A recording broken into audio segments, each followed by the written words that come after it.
Hi, John. Thank you for accepting for this interview.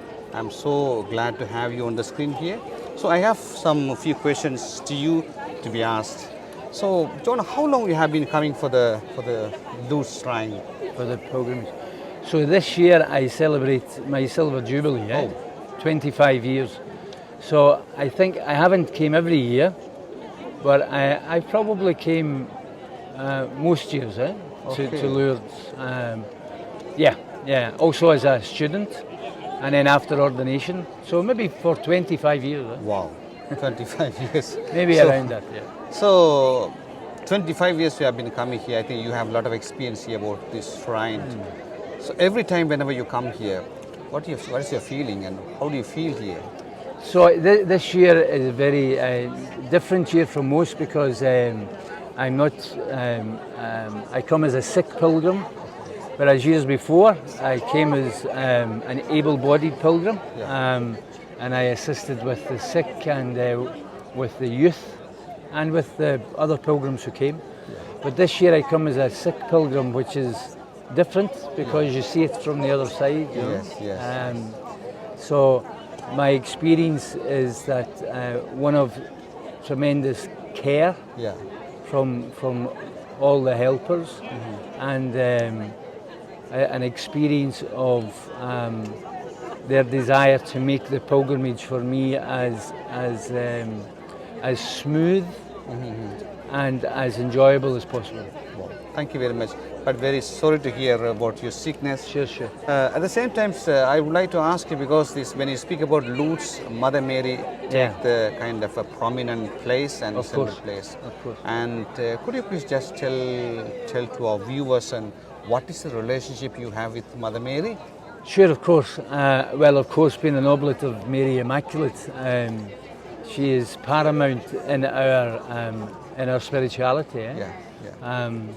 So we have a tremendous devotion to her, and I think most recently that devotion has been probably renewed somewhat through traditional prayers, like the Rosary.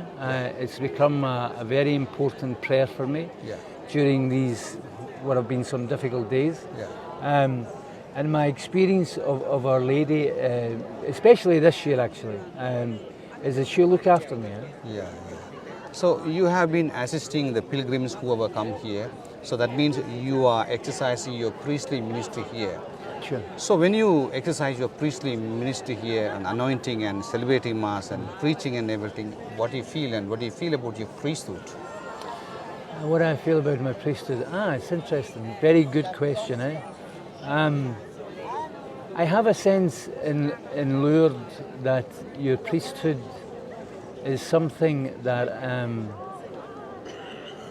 invites us to reflect upon what are you ordained for?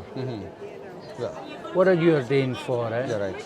And the people who come with us remind us why we are ordained. And so through the celebration of the sacraments, that is the priority here in Lourdes, that people experience healing and forgiveness, and we do so as a community. So I would say with some degree of confidence that Lourdes offers a place where your priesthood can be renewed, very much so. And it's a great reminder of what we're ordained for, to preach the gospel and to celebrate the sacraments and to be close to people. Yes, thank you, John. I mean, this question is a little bit very sensitive question because at the beginning you said that you are you admitted that you are sick. So you are coming here as a kind of a person who was accompanying other pilgrims. Now you are here as a kind of as you said, that as a kind of a sick person. So what is your sickness? What you are learning from your sickness, and what is the wisdom you get from your sickness, and what are the hope that you are going to give our viewers? It's a difficult question. Because it's a difficult question because I'm just getting accustomed to this reality. It's a new reality. and it's very frustrating because you can't do what you used to do, you know. So it's a journey of becoming accustomed. No, it's a journey of becoming accustomed to the reality of it. I think here in Lourdes, it has been an experience of acceptance of the reality of the sickness that I have.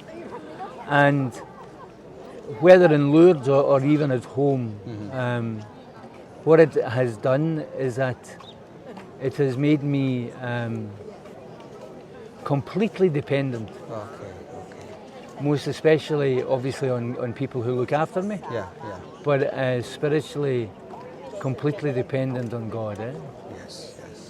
Thank you very much. This is the final question. That is, how you are proud to be an oblate?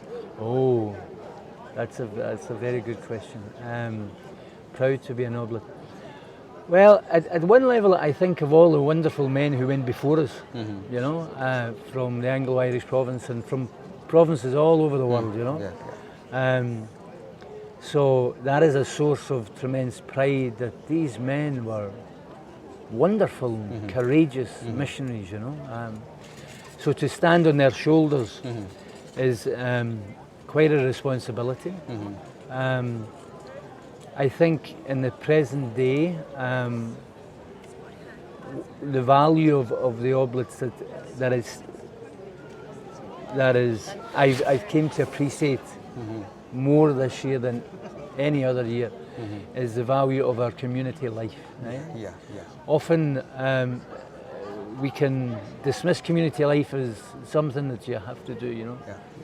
But when you're in a situation like I find myself, then you discover the wonderful bond that we share as Oblates, you know. And it's hard to put into words. So yeah, I'd be very proud of it. I'd be very proud of our care for one another. I'd be very proud of our closeness to the people.